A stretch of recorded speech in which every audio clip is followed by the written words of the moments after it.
This is Milton Cross speaking. You know, music has always been a great part of my life. Most of my career, of course, has been closely connected with opera. But you may be interested to know that I'm just as enthusiastic about all aspects of music as I am about the wonderful world of opera I talk about Saturday afternoons at the Metropolitan. And by all kinds of music, I don't just mean what we call classical. Music for me also includes a great many other varieties: popular, folk tunes, jazz, and musical comedy. Now, I don't know whether I would really prefer hearing this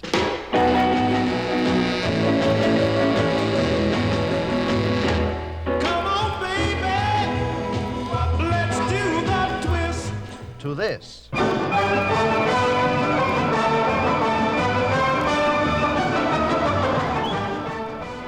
But I will tell you that both of those pieces are meant to be danced, and the dance is certainly one of the main ways in which man, from the very beginning of time, has been able to express himself. Hundreds of thousands of years ago, before man was even able to communicate by means of speech, he expressed his feelings of joy, grief, rage, or fear through motions of his body, and these he would accompany with rhythmic noises. He might grunt or shout, stamping his feet at the same time, or perhaps clapping his hands. And this kind of noise and motion of the body eventually became what we know as song and dance. Of course, it was very primitive, but as the caveman developed this system of communication and bodily expression through the early centuries of this Earth's existence, he gradually developed a spoken language, and with it, he also invented a kind of chant. Man's voice was his earliest musical instrument, and he would use it to tell about his adventures, about his hunting or fighting, or perhaps in trying to obtain a mate. Naturally, he also used it in his religious rituals, praying to his gods for good weather or for protection and good luck in the next day's hunt. Primitive man also began to accompany his vocal sounds with other percussive sounds like the drum.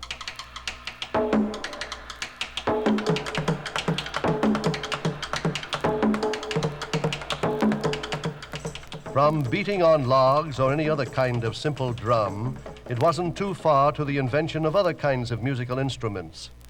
The simple pipe came next, a wind instrument through which man could blow a definite pitch. And then came the strings, such as the lyre or harp.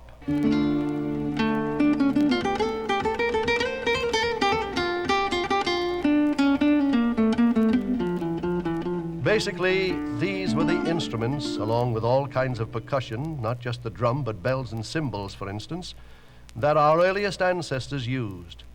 And in one form or another, these were the instruments used for centuries as music itself developed. You know, it's very strange.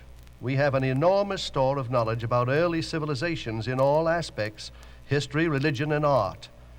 But though we know all about these times, the history of music itself is pretty blank until about the 2nd century A.D. The reason, of course, is that although man had by this time developed a remarkably complicated set of musical rules, he hadn't as yet worked out a system for writing his music down. The only way that music progressed from century to century was by so-called word of mouth. Man would sing or play his tunes to others, and they in turn would do the same. You realize that this is basically the same type of system by which folk music has been transmitted through the centuries, even into our own time.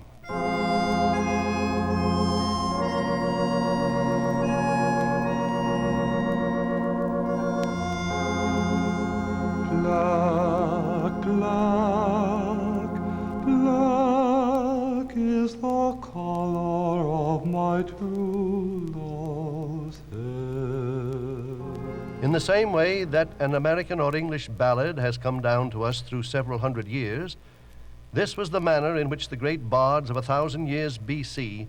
told their tales of adventure and romance. This is the way that we know, for instance, about Homer's Iliad. But whereas the stories did come down through the ages, the music was lost. Except for a few examples of the music of the early Greeks, our first taste of really ancient music lies in the chant of the church. These were the simple, unadorned melodies of Christianity in its first few centuries, melodies which were used as part of a religious ritual and which the early Christians in turn had adapted from the chanted singing of the Greeks, Romans, and Hebrews. Gregorian chant, as it is called today, is named after Pope Gregory, who in the 6th century collected and regularized the Roman chant of his time. The secular or popular music of that time was unfortunately not preserved because there was lacking that system of order that the church insisted on. At this time, too, music consisted of a single line, a straight melody without any accompaniment. Beginning about 800 AD, a second line began to be added, and then more lines. This was called polyphony, more than just one melody being sung at one time. I think you will understand how this works more simply if you think of some of the familiar old rounds, such as Row, Row, Row Your Boat and Three Blind Mice. 3 blind mice, 3 blind mice, see how they rise, see how they rise. Three Blind Mice, naturally, is a much later example of polyphony. But at its beginnings, around the time of the 12th century, the idea of adding a second line to just one existing vocal part was quite an innovation. It was called an organum and sounded something like this. Ach, morgen Gottesmutter, der Welt ist noch hier. Ach, morgen Gottesmutter, der... Harmony, that is, the sounding of several tones together at any one time, did not come until much later. Music, until almost the very end of the Renaissance, that is, until nearly the middle of the 16th century, was primarily polyphonic in structure. Of course, there were harmonies just as you have in a chorale such as this.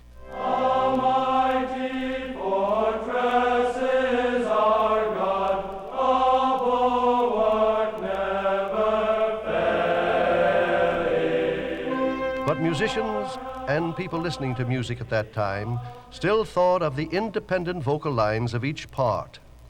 The elaborate system of composition that by now had grown was applied not just to sacred music, but to secular as well.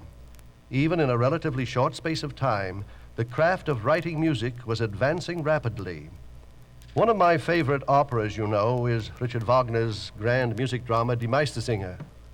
Wagner composed this opera just about 100 years ago, but his libretto, which he wrote himself, is based on life in medieval Germany, Nuremberg, in the middle of the 16th century to be exact. The opera is full of fun and deals with the types of musical guilds common during the time of the Reformation, the rules and regulations that had to be followed by anyone wanting to become a member of the music union of that day. Of course, Wagner's music, written a century ago, is far different from the sort actually sung by the German master singers. The Reformation was also the period which saw the birth of the chorale.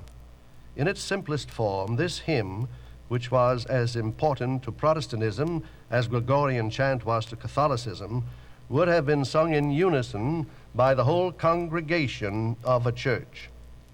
In more complicated form, it might be sung in parts by the choir.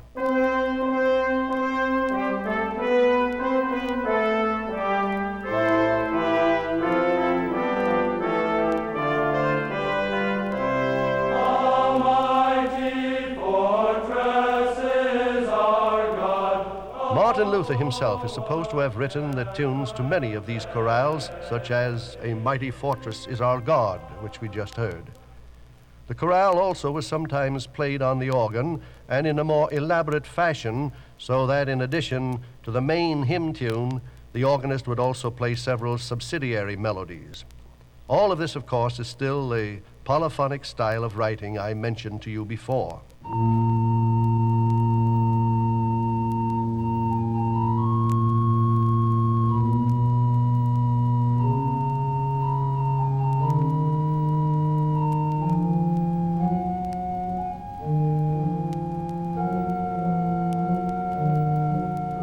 Religious music of this period often found its way into the home, and for that matter, strictly secular music often was used in church. Composers of masses, for example, sometimes based whole pieces on a popular tune of the day. But what about the popular music? What was the counterpart of the twist, or say the foxtrot, in the Renaissance? Well, to an Italian court around the year 1500, it very well might have sounded something like this.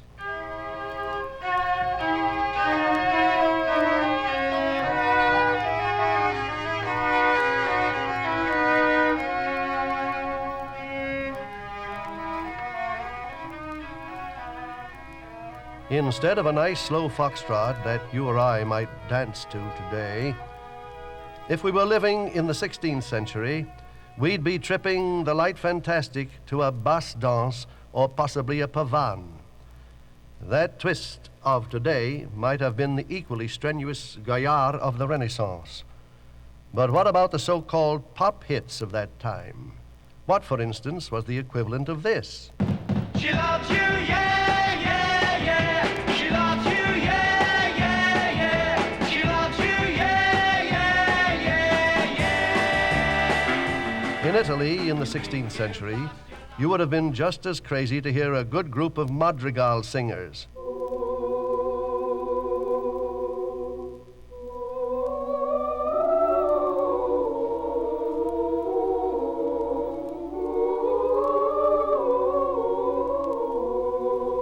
And that slow kind of ballad for the older folk? Why, what could have been better than a madrigal set to a poem about love?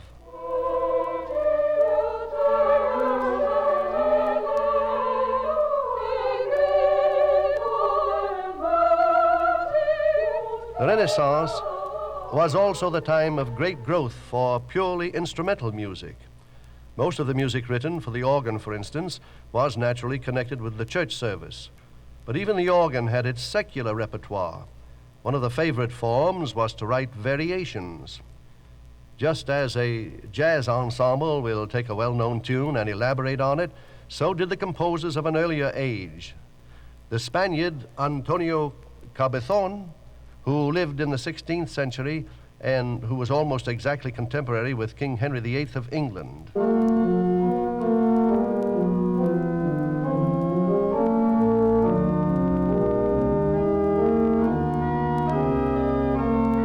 Speaking of Henry VIII, this was just a generation away from Elizabeth I and, of course, the greatest playwright of that era, William Shakespeare.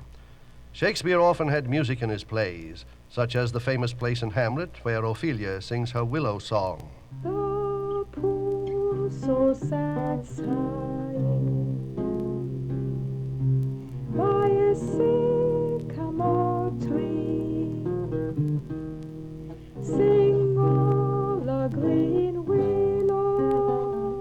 Accompanying the voice here was one of the favorite Renaissance instruments, the lute. This was similar to the later guitar, but with more strings and a body shaped like half of a pear. Everybody knows the old tune of Greensleeves, but have you ever heard it played on the lute, as it might have been in the days of the first Queen Elizabeth?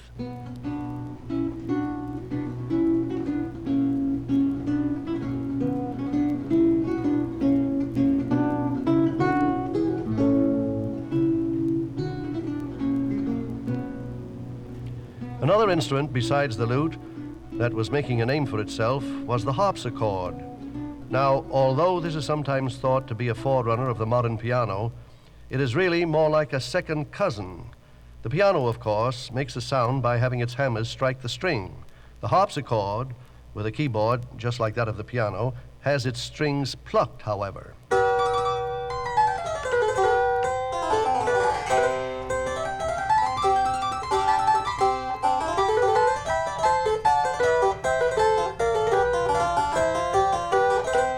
Around the end of the Renaissance, that is about 1600, a new development took place.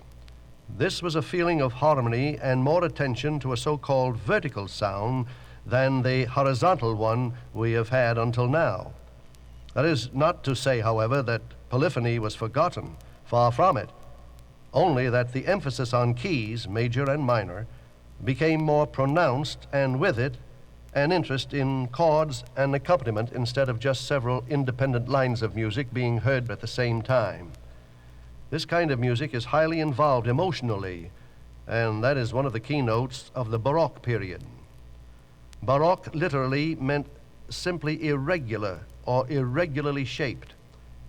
Applying this to music, we find that everything is grandiose, full of contrasts, elaborate in its melodic ornaments, and loaded with energy and even tension.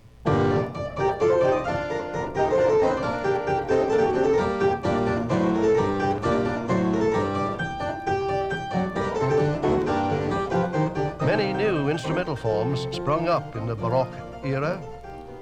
The harpsichord toccata, such as you've just heard, the suite, made up of dance movements, and even the sonata for one or more instruments began to be heard at this time. One of the best known of the earlier writers of sonatas was the Italian Arcangelo Corelli.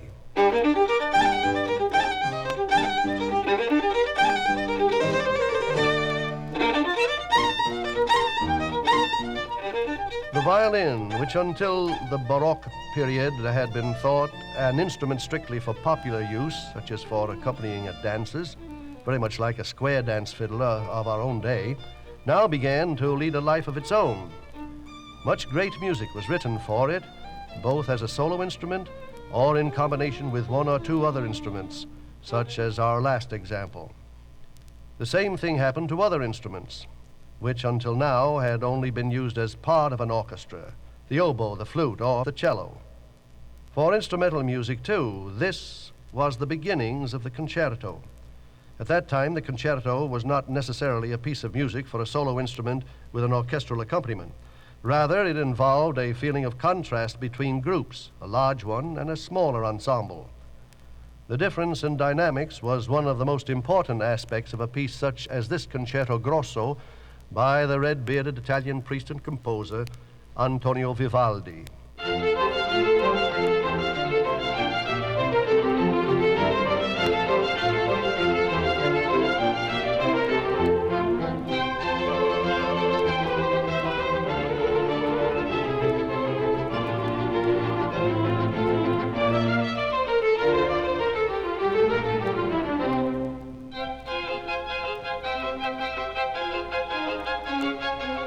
The vigor and energy of Vivaldi's concerto writing can also be heard in most of the other Baroque composers. But nowhere are these characteristics more impressive than in the works of the greatest name of the first half of the 18th century, Johann Sebastian Bach.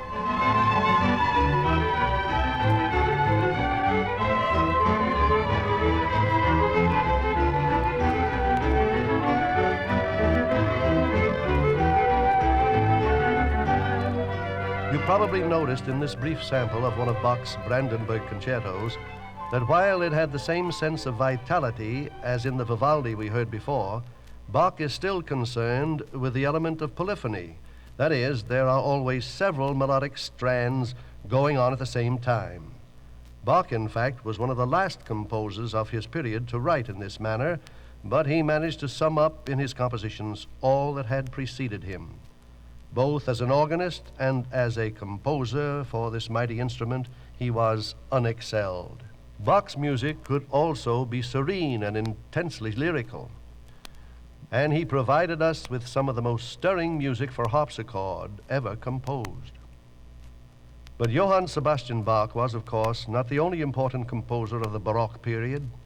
Another was George Frederick Handel, born like Bach in Germany, but who spent most of his life in England. Again, like Bach, Handel wrote in many different styles and forms. Music for a small number of instruments which would have been performed for entertainment at home.